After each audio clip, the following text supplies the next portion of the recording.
Bonjour à tous, j'espère que vous allez bien. Aujourd'hui on se retrouve pour une nouvelle vidéo parfumée avec un thème un peu spécial puisque je vous propose de replonger avec moi dans les années 90 et surtout les années 2000 puisque aujourd'hui je vais vous parler des parfums que j'ai portés quand j'étais jeune. Donc évidemment je vous invite à laisser en commentaire les tout premiers parfums que vous avez portés et si vous aussi vous avez grandi dans les années 90 et les années 2000, je pense que vous allez reconnaître certains des parfums que je vais vous présenter aujourd'hui. Avant de commencer la vidéo, je voulais vous parler de mon tout premier souvenir olfactif qui est la Cologne Bien-être. C'est une eau de Cologne qui est toujours vendue en grande surface et non pas en grand magasin. C'est une Cologne qui est hyper classique, hyper universelle et je me souviens que ma grand-mère m'en tartinait tous les soirs après la douche et pour moi ça reste mon tout premier parfum. Mais aujourd'hui je voulais vous parler des parfums que j'ai choisi de porter moi-même, à commencer par une référence culte des années 2000 que vous allez sans doute reconnaître puisque mon tout premier parfum quand j'étais ado ça a été Mûre Sauvage d'Yves Rocher. C'est une eau de toilette qui est sortie en 99 ou en 2000, je n'ai pas réussi à retrouver la date exacte, mais évidemment pour tous les parfums que je vais vous citer, je vous mettrai le flacon sur la vidéo pour que vous puissiez l'identifier. Si vous avez grandi dans les années 2000, vous allez sûrement vous souvenir de toute cette gamme de parfums petit prix chez Yves Rocher. Il y avait aussi la référence vanille bourbon que j'aimais beaucoup. Et concernant Mûre Sauvage plus précisément, puisque je pense que ça a été le parfum que j'ai préféré de toute la gamme, c'était un parfum qui était très fruité avec une petite pointe de gourmandise et je me souviens que j'ai fait une revue sur les parfums Zara il y a pas longtemps, je la remettrai sous l'écran, sous la vidéo pardon, évidemment, et il y avait un parfum que j'ai senti qui s'appelait Stunningly Venice et qui m'a tout de suite fait penser à Mûre Sauvage qui n'existe plus chez Yves Rocher. Donc si vous cherchez un dupe de l'un de vos parfums préférés quand vous étiez ado, n'hésitez pas à les sentir, Stunningly Venice de Zara. Je vous remettrai bien sûr la vidéo en barre d'infos. Et évidemment, avant de clore le chapitre Yves Rocher, il fallait absolument que je mentionne rapidement l'autre produit culte que j'adorais quand j'étais adolescente chez Yves Rocher. Et c'est bien sûr les perles de bain. Je me souviens que j'ai dépensé une somme folle de mon argent de poche dans ces petits produits quand j'étais adolescente et que je faisais mes virées shopping avec mes copines. Il y avait aussi les perles de bain de chez Sephora en forme d'animaux, si vous vous souvenez. Donc voilà, ça me fait hyper plaisir de faire cette vidéo et de replonger dans mes souvenirs d'adolescence, donc n'hésitez pas à me partager les vôtres en commentaire. On passe ensuite à un autre parfum culte des années 90.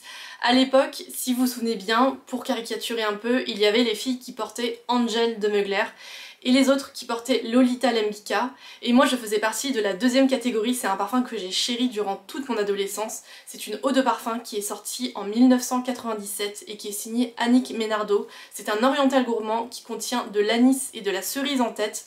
En cœur il y a de la violette et de l'iris et en fond il y a du réglisse, de la fève tonka et des muscs blancs.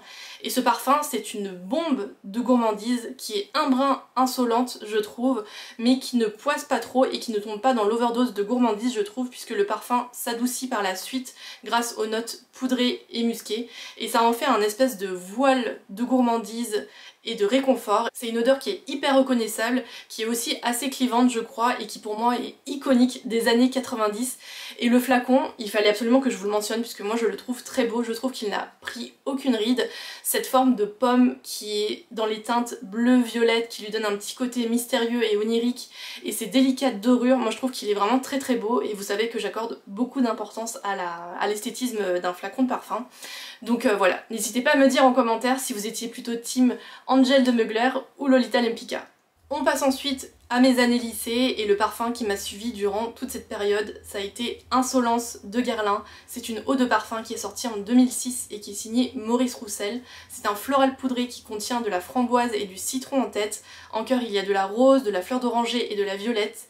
Et en fond on y retrouve de l'iris, de la vanille et de la fève tonka. Et tout ça, ça en fait une bombe de douceur. Il y a une overdose de violette dans ce parfum qui rend le parfum vraiment très enveloppant, très rassurant, très cocooning et aussi très féminin je trouve, twisté par des fruits rouges qui lui apportent une juste dose d'acidité et de modernité. C'est la première fois que les fruits rouges ont été utilisés dans un parfum Guerlain et c'est une bonne idée je trouve, puisque les parfums qui sont composés en majorité de notes poudrées, ça peut vite tomber dans le côté un petit peu vieillot de la poudre de maquillage, et le fait d'avoir associé la violette avec des fruits rouges, ça donne un côté vraiment très intemporel qui est à la fois un brin rétro et aussi très moderne. Donc voilà, c'est un parfum parfum qui est toujours commercialisé, qui n'a pas pris une ride. Donc voilà, une odeur qui est intemporelle, qui est très chic et très féminine.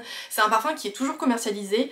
Si vous l'achetez actuellement, il est conditionné dans un flacon classique de Guerlain avec le bouchon en cœur inversé, mais quand il est sorti en 2006, il était conditionné dans un très beau flacon en forme de toupie et qui a été dessiné par Serge Manceau.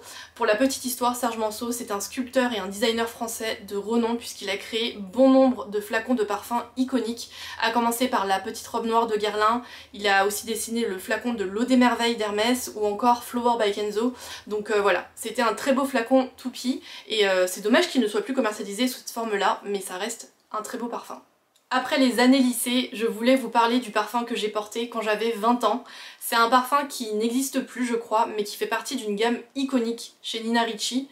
Et il s'agit des parfums Nina, tout simplement. C'est une gamme qui est née en 2006 je crois, avec un parfum qui s'appelait tout simplement Nina, et qui se poursuit toujours aujourd'hui, puisque j'ai vu qu'il y avait une nouveauté qui est sortie cette année qui s'appelle Nina Soleil, avec toujours de très beaux flacons en forme de pomme. Et celui que je portais s'appelait Nina l'Élixir. C'est une eau de parfum qui est sortie en 2010 et qui est signée par Olivier Cresp. C'est un floral fruité gourmand avec en tête du citron et des baies roses. En cœur il y a du jasmin, de la pomme et du caramel. Et en fond on y retrouve de l'ambre et des muscs blancs. C'est un parfum qui me rappelle surtout une année en particulier puisque on est en 2010. J'ai fini un stage chez Glamour et j'ai eu la surprise de recevoir un sac entier de produits de beauté pour fêter la fin de mon stage, dont ce parfum. Et quelques mois plus tard, je m'envole pour le Royaume-Uni puisque j'avais choisi de faire une année de césure et de vivre un an en Angleterre. Et c'est ce parfum qui m'a accompagnée durant toute cette année si particulière.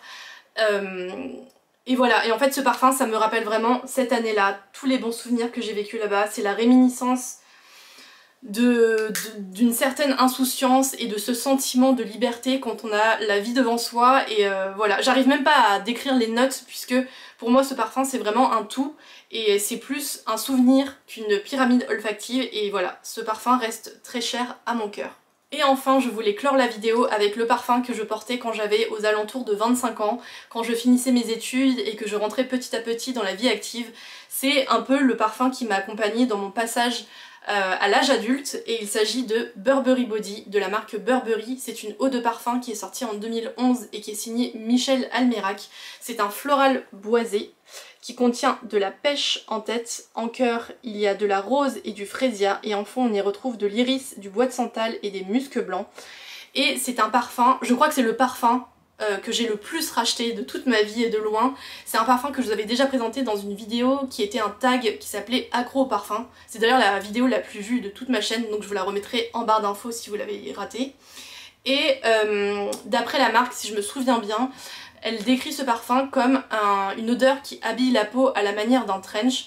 Et je trouve que ça résume très bien la portée de cette odeur puisque c'est intemporel, c'est chic et c'est très féminin.